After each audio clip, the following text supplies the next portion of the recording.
Γεια σας φίλες, Ευλή Βασίλης εδώ. Κοιτούσα το μικρόφωνο, δεν ξέρω γιατί. Γεια σας φίλες, Ευλή Βασίλης εδώ. Και ναι, αν ρωτιέστε γιατί δεν παίζω, γιατί δεν είμαι σαν υπολογιστή και παίζω, δεν ξέρω. Αυτό που συμβαίνει είναι αυτό είναι το πρώτο επεισόδιο μια σειράς βίντεο που θέλω να αρχίσω να κάνω. Θα ονομάζεται Hub. Μου είπατε να αρχίσω έτσι να κάνω κι εγώ. Να σχολιάζω βίντεο τέλος πάντων. Όχι ακριβώς να σχολιάζω, δεν μου αρέσει τόσο πολύ να σχολιάζω. Αλλά να λέω γενικά τα νέα και ενδιαφέροντα πράγματα που είδα στο διαδίκτυο. Ας αρχίσουμε αυτό το πρώτο επεισόδιο, το βάλετε αυτό στο Greek Lead. Αλλά έχω φτιάξει ένα ξεχωριστό κανάλι, μπορείτε να το βρείτε στο description ή κάπου εδώ τριγύρω. Τα λέμε εκεί πέρα, κάντε subscribe. Λοιπόν, όπως ξέρετε είναι καλοκαίρι και είναι πολύ ζέστη. Όλοι μισούν τη ζέστη. Και εγώ τη μισώ τη ζέστη. Και μου έρχεται τέλος πάντων να μπω μες στη βρύση.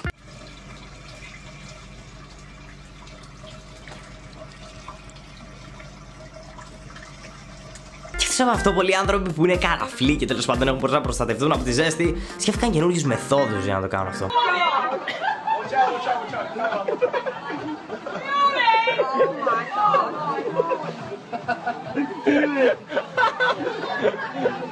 Yo, man!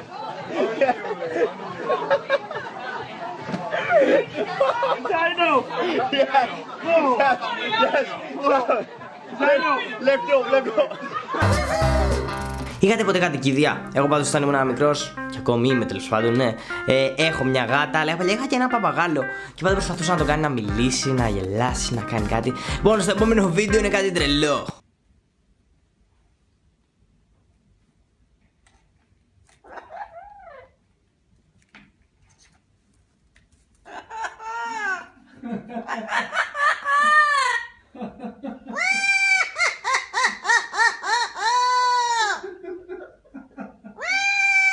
Μάλλον ήταν κλεισμένος εκεί μέσα. Βγαίνει τώρα και έχει αυτό το διαβολικό το γέλιο. Ακούστε. Κατά πάσα πιθανότητα γελάει με αυτό το βίντεο που βρήκα στο ίντερνετ. Λοιπόν, είναι αυτή η κοπέλα και προσπαθεί να κάνει μια βουτιά. Να πω ότι δεν ξέρω, προσπαθεί πάντως δεν τη βγαίνει. Αυτό έχω καταλάβει. Καλά, μιλάμε ότι πως τρώει τα μούτρες. Θεέ μου, έχει μια επαφή με το νερό. Μιλάμε, εντάξει, δεν τζι. Το καλό είναι πως αυτή είχε μια επαφή με το νερό. Σκεφτείτε να μην είχατε με το νερό. Για κοιτάξτε αυτό το βίντεο.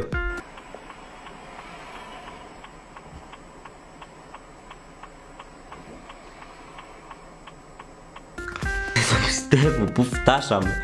Έχω ακούσει, ξέρετε, να μην κοιτάς το κινητό σου όταν περνάς τη διάβαση πεζών ή όταν είσαι στο τραπέζι να προσέχεις πως το ένα το άλλο. Δεν ξέρω, έχω ακούσει πολλά. Αλλά αυτό, παιδιά, δεν το έχω ξαναδεί. Να περπατάς.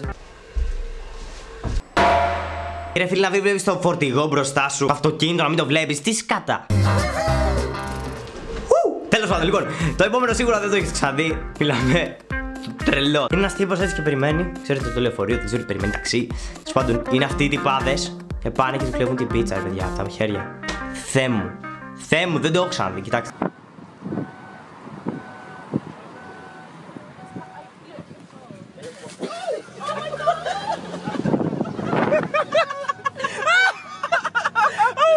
Δεν το πιστεύω. Είσαι να είσαι τώρα στο φανάρι έτσι να πας σπίτι, ξέρεις. Που όταν παίρνεις μια πίτσα θες να ανοίξεις. Θες να τη φας επί τόπου τέλος πάντων και να είσαι έτσι και να περιμένεις όλο το ταξί να σε πάει σπίτι να τη φας χαλαρά και...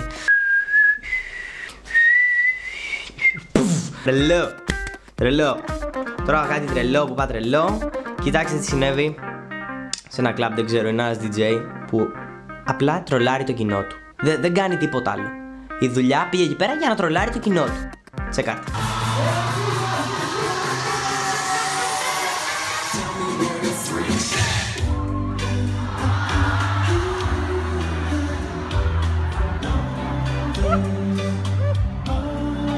Ξέρετε, εκεί πέρα πάει να πέσει. Όλοι είναι έτοιμοι. Όλοι είναι έτοιμοι. Τέλος πάντων είναι έτοιμοι, ξέρετε. Και...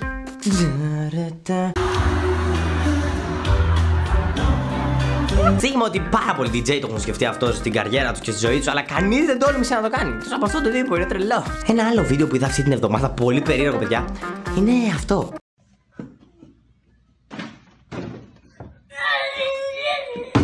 Είναι ο μικρός τέλος πάντων και αφού βάζει το καλάθι εκεί πέρα. Κάπως ο πατέρας του ο ίδιος έτσι και. Αυτά για σήμερα. Είναι το πρώτο επεισόδιο. Greek Glitch. Τώρα κανονικά επεισόδια θα μπουν αύριο μεθαύριο. Δεν ξέρω πότε θα βάλω κάποιο GTA, κάτι θα δω τι θα κάνω. Ευχαριστώ πολύ που είδατε και αυτό το βίντεο. Βγαίνετε στο άλλο κανάλι και κάντε subscribe, παρακαλώ, αν σας άρεσε το βίντεο. Αυτό ήταν ένα μικρό τρέιλεράκι. Και δεν ξέρω, τα λέμε στο επόμενο τέτοιου είδους. Δεν ξέρω τι θα πω. Αυτά. Τώρα μάλλον θα κάτσω εδώ για να μεγαλώσει λίγο το βίντεο, για να γίνει λίγο μεγαλύτερο, γιατί νομίζω είναι αρκετά μικρό. Δεν είμαι σίγουρος. Αλλά αυτό θα το δω στο editing. Και μάλλον αυτό το βίντεο θα το βλέπετε για αυτό το λόγο.